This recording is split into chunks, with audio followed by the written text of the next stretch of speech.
विद्यार्थी मित्रों આપણે પાઠ 9 બાનો વાળો પાઠના લેખક પ્રવીણ દરજી પાઠની સમજૂતી મેળવીએ છીએ કે જેમાં આગળના લેક્ચરમાં આપણે આ પાઠના જે અઘરા શબ્દો છે જે શબ્દ સમજૂતી છે એની સમજ મેળવી અને આ પાઠ છે એની અડધા પાઠની સમજૂતી મેળવી હતી આજે આપણે જે સમજૂતી મેળવી છે એનું થોડું રિવિઝન કરીને આગળનો જે પાઠ છે એની સમજૂતી મેળવીશું પાઠ 9 બાનો વાળો પાઠના લેખક પ્રવીણ દરજી આ પાઠ છે એ શેમાંથી લેવામાં આવેલો છે તો ગાતા સરળ સંગ્રહમાંથી પછી વિદ્યાર્થી મિત્રો કે આપણે બાનું જે વર્ણન છે વર્ણનમાં જોયેલું હતું કે બા દેખાવે કેવા લાગતા હતા તો બા દેખાવે નીચા બેઠી તળીના અને મજબૂત બાંધાના હતા ત્યાર પછી બાની ઉંમર છે કે બા 75 વર્ષના થયા હતા પણ બા છે એ 75 વર્ષના લાગતા નહોતા નિરાશા છે એને ક્યારે પોતાની નજીક આવવા દેતા નહોતા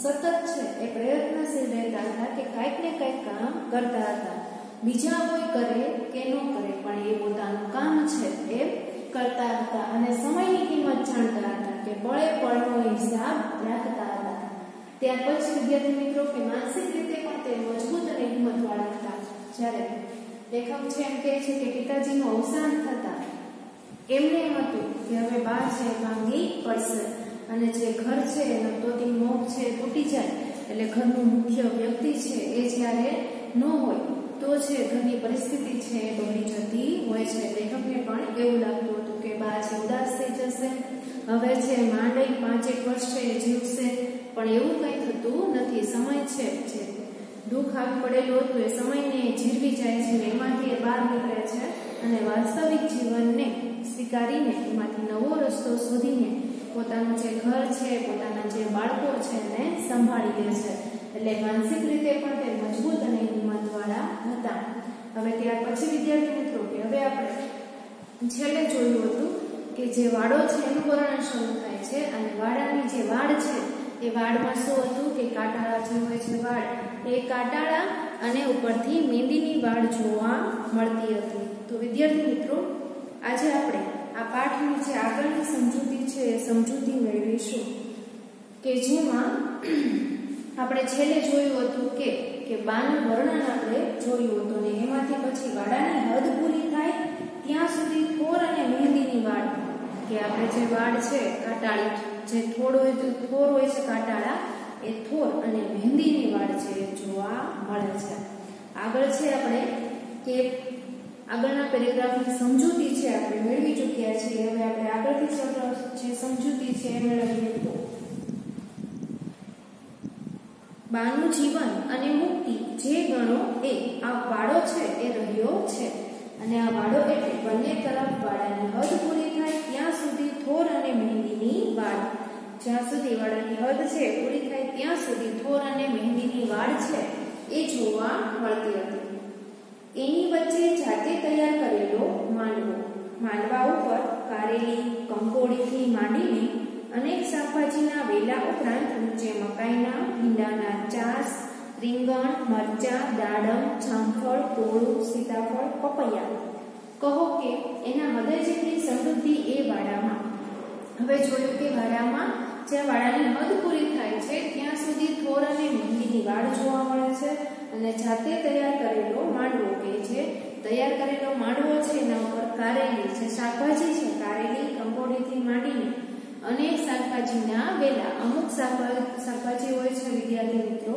કે જેના વેલા થાય છે અને એને આપણે ઉપર ચડાવવા પડે છે કે સરખો ટેકો આપીને એટલે જાતે તૈયાર કરેલો જે માંડવો હતો એમાં કારેલી કંકોડીથી માંડીને બીજા અનેક શાકભાજીના વેલા પછી ચાસ છે એમાં વેલા ઉપરાંત નીચે જે ચાસ કરીને એમાં મકાઈના ભીંડાના ચાસ રીંગણ મરચાં દાડમ જામફળ કોળું સીતાફળ ને પપૈયા એમ કહે છે કે જેટલી કહો કે એના હૃદય જેટલી સમૃદ્ધિ એ વાડામાં બાનું જે હૃદય છે જેટલું સમૃદ્ધિ એટલે કે વિશાળ હતું એટલું જ વાડામાં છે અનેકવિધ વસ્તુઓ જોવા મળે છે અને ફૂલો હવે એમ કહે છે કે ફૂલોમાં ક્યાં ક્યાં ફૂલો હતા તો મોગરો જાસૂદ કાગડી અમરીચમડી ગુલાબ કરેણ સૌભાગ્ય સુંદરી પારિજાત સુગંધનો દરિયો છે એ જોઈ લો એટલે હવે એમ કહે છે કે આપણે એક ફૂલ છે, વિદ્યાર્થી મિત્રો ફૂલની સુગંધ છે એ દરેક વ્યક્તિને ગમતી હોય છે, અને અહીંયા છે એટલા બધા સુગંધીદાર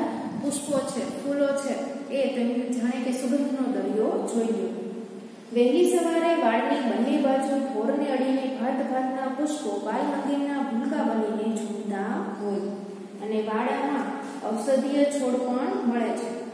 એમ કહે છે કે વહેલી સવારે જે સવાર પડે એટલે જે કળી છે એમાંથી ફૂલ બને, અને એ છે કે બાલમાં જાણે જોઈ લો કે બાલ મંદિરના ભૂલકા હોય એ સરસ મજાના ફૂલો છે જોવા મળે, અને વાડામાં જે ઔષધીય દવા માટે ઉપયોગમાં આવતા હોય એ છોડ પણ જોવા મળે, કે જેમાં તુલસી, કરિયાતું, અરડુસી, ખરસાંડી, જ્યારે માંગો ત્યારે હાજર, આ બધા ઔષધીય છોડ છે પણ જોવા મળતા હતા, અને તમે જ્યારે માંગો ત્યારે હાજર જ હોય.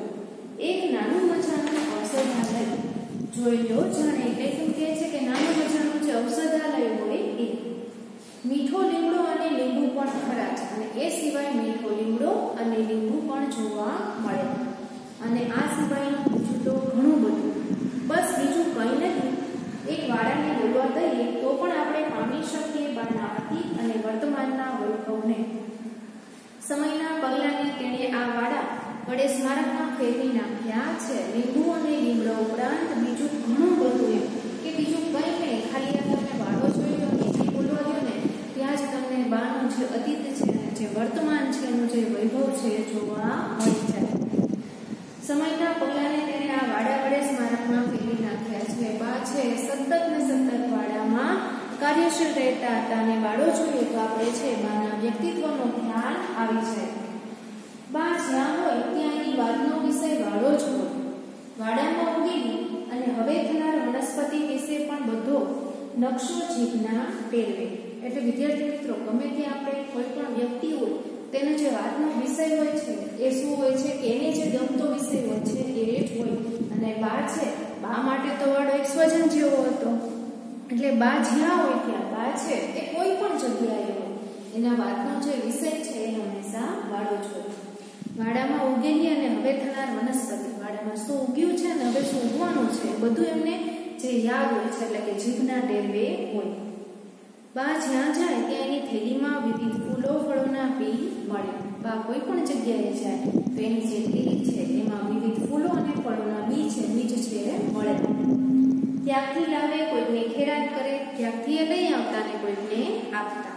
પોતાના જ દીકરાના ઘરે 2-3 દિવસથી વધુ રહેવાનું થાય તો બા વાડા વિના ઝુરાપો અનુભવે. હવે પોતાનો જ દીકરો છે એના ઘરે જો 2-3 દિવસથી વધારે રહેવાનું થયું હોય તો વાડા વગર છે ઝુરાપો અનુભવે કરતા લાગે, એમને ક્યાંય ચેન પડે નહીં. ત્યાર પછી વિદ્યાર્થી મિત્રો વાડાનું શું થઈ ગયું હશે? ઘૂંટ બેસી ગયા હશે, પાંદડાઓએ ખેદાન મેદાન કરી નાખ્યું હશે, લોકોએ આડેધડ ફૂલો ચૂંટી લીધા હશે. શું ચિંતા થતી કે વાડાનું શું થઈ ગયું હશે? ઘૂંટ છે એ બેસી ગયા હશે, વાંદરાઓ છે એને ખેદાન મેદાન કરી નાખ્યું હશે, લોકોએ આડેધડ છે ફૂલ ઉતારી લીધા હશે, કાચા લીંબુ કોઈ લઈ ગયું હશે, વગેરે વગેરે.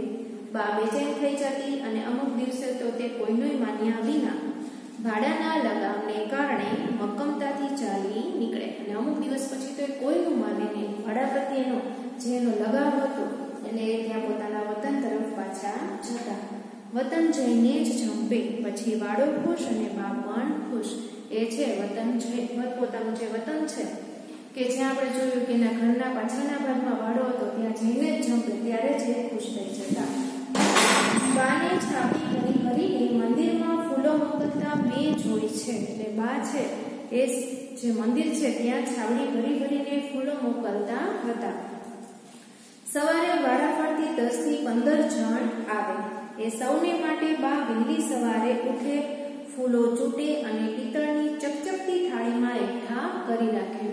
હવે શું કહે છે અહીંયા કે બા છે એને વહેલી સવારે કે પહેલા ઉઠી જતા અને છાપડી ભરીને ફૂલો છે એમાંથી એ મોકલાવતા. આપણે જોયું કે વાડો છે એમાં અનેક જાતના જે ફૂલ છે ફૂલ થતા હતા, અને આ બધા સુગંધીદાર જે ફૂલો છે મંદિરે મોકલાવતા હતા. અને સવારના પહોરમાં વારા ફરતી એવા 10 થી 15 જણ આવે. સૌને માટે, બધાને માટે બા પહેલી સવારે ઉઠે, ફૂલ છે તોડીને લાવે અને પિત્તળની જે ચકચકતી થાળી હતી એમાં એકઠા કરીને રાખતા. પછી આવનાર દરેકને તે સરખા વિશે હોશે હોશે આપે. આવનાર છે દરેક વ્યક્તિને સરખા ભાગમાં ખુશી ખુશી આપતા હતા. બાનો ચહેરો ત્યારે આસ્કા જેવો નિર્મળ બની જતો. આપણે છે આસ્કા દીવાની જે જ્યોત હોય છે એમ કે છે કે બાનો ચહેરો છે એકદમ નિર્મળ બની જતો હતો. મીઠો લીમડો લેવાતો ફળિયા ઉપરાંત આખું ગામ આવે. એટલે એમ કે છે કે મીઠો લીમડો લેવાતો પોતાના જે આજુબાજુના લોકો સિવાય ગામના દરેક વ્યક્તિ છે લેવા માટે આવતા હતા. બા બધી વેળા જાતે લીમડો તોડીને આપે કામ પડતું મૂકીને. ક્યારેક જ એના ચહેરા ઉપર કલેશ જણાય નહીં. ગમતી કોઈ વ્યક્તિ આવી પડે ત્યારે છતાં એને લીમડો તો આપે જ. લીંબુ લેવા ઓછા જણ આવે. હવે શું કહે છે કે મીઠો લીમડો લેવા તો જે આજુબાજુના લોકો સિવાય ગામના દરેક લોકો છે ત્યાં આવતા હતા. હવે પોતાનું બા છે પોતાનું કામ પડતું મૂકીને કે કોઈ પણ સમય કોઈ પણ વ્યક્તિ આવે તો બા છે ઉભા થતા પોતાનું કામ પડતું મૂકતા અને એને લીમડો છે એ આપતા હતા. હવે એમ કહે છે કે એના ચહેરા ઉપર કલેશ જણાય નહીં. ગમતી કોઈ વ્યક્તિ આવી પડે ત્યારે છતાં એને લીમડો તો આપે છે. એમ કહે છે કે બા છે દરેક વ્યક્તિને લીમડો આપતા હતા.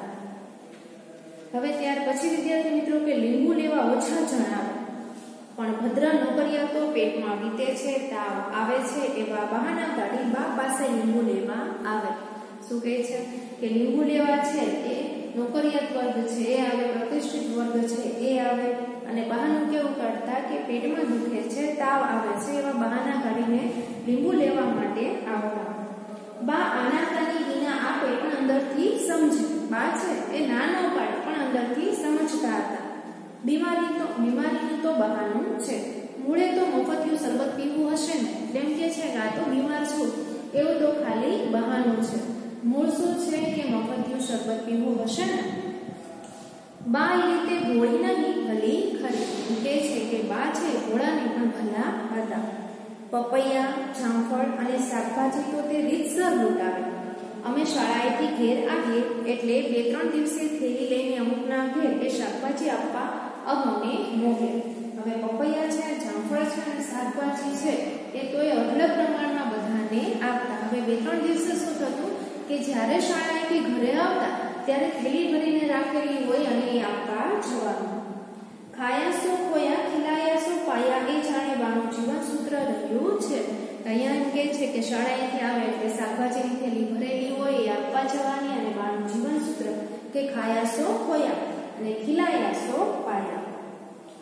બાને છોડની માવજત કરવી જોવી એ પણ એક લહાવો છે. નળ તો ગામડે હમણાં થયા. પહેલા તો કુવેથી જ ચાકડી મારફતે પાણી ખેંચી લાવવું પડે. બા તે કરે.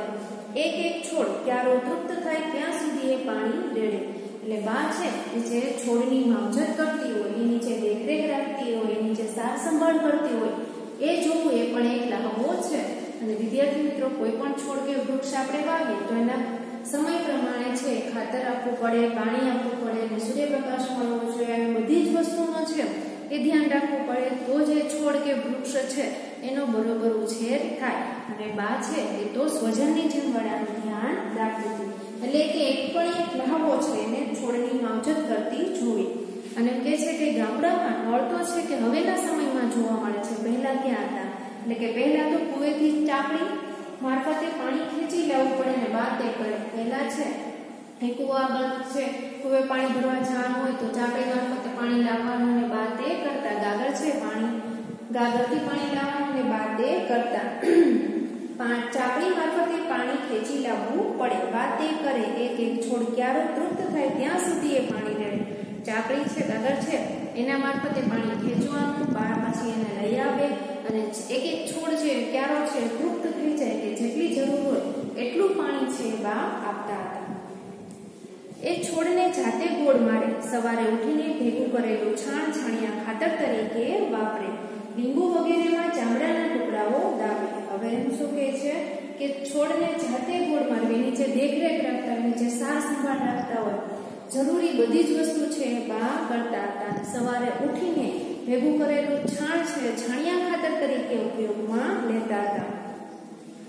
અને પછી લીંબુ વગેરેમાં જે ચામડાના ટુકડાઓ છે એ દાબે. આ બધું જ છે બા વ્યવસ્થિત રીતે કરતા હતા. દરેકની પૂરેપૂરી રોજ કાળજી લે, દરેક છોડની પૂરેપૂરી કાળજી રાખતા અને પાછું એ પણ દરરોજ એનો નિત્યક્રમ હતો.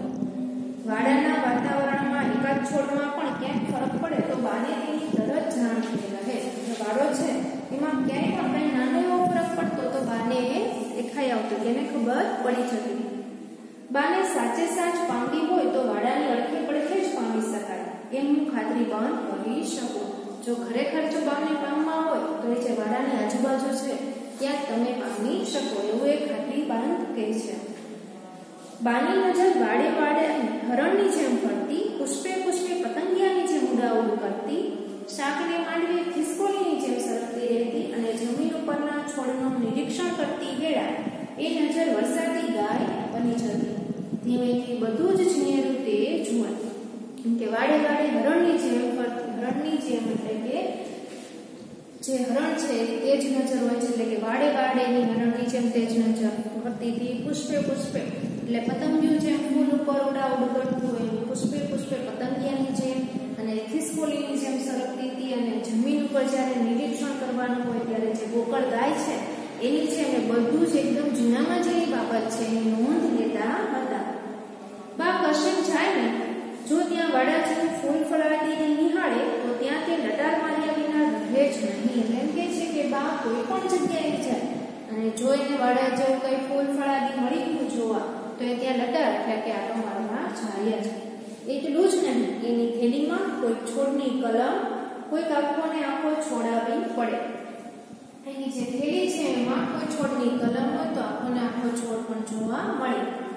બામાં આજે પણ વાડાની વાતમાં વાત આવતા હું 10 વર્ષની મારી ઉંમરે મુગ્ધતા જે વિસ્મય તેનામાં જોતો હતો એવા જ મુગ્ધતા વિસ્મય નિહાળું છું.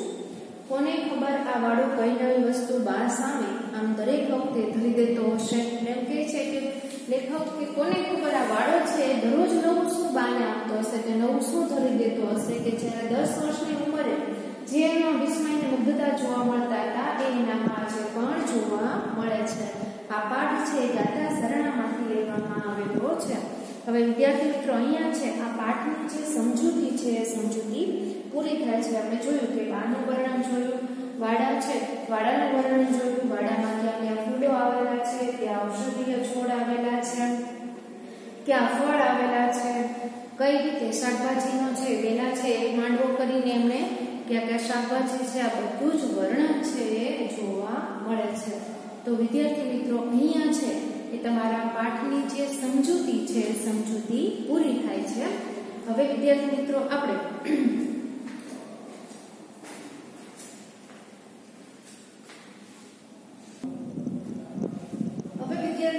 અહીંયા છે એ પાઠની સમજૂતી તો પૂરી થાય છે પણ તમારે હોમવર્કમાં શું કરવાનું છે તો હોમવર્કમાં તમારે વિદ્યાર્થી મિત્રો આજે એ રહેશે કે આ પાઠની જે આપણે સમજૂતી આપી આખો પાઠ છે તમારે ફરીવાર વાંચી જવાનો એ તમારું આજનું હોમવર્ક છે. તો વિદ્યાર્થી મિત્રો અહીંયા છે આ પાઠની સમજૂતી પૂરી થાય છે અને આપણો આ લેક્ચર છે આપણે અહીંયા પૂરો કરીએ છીએ. આભાર.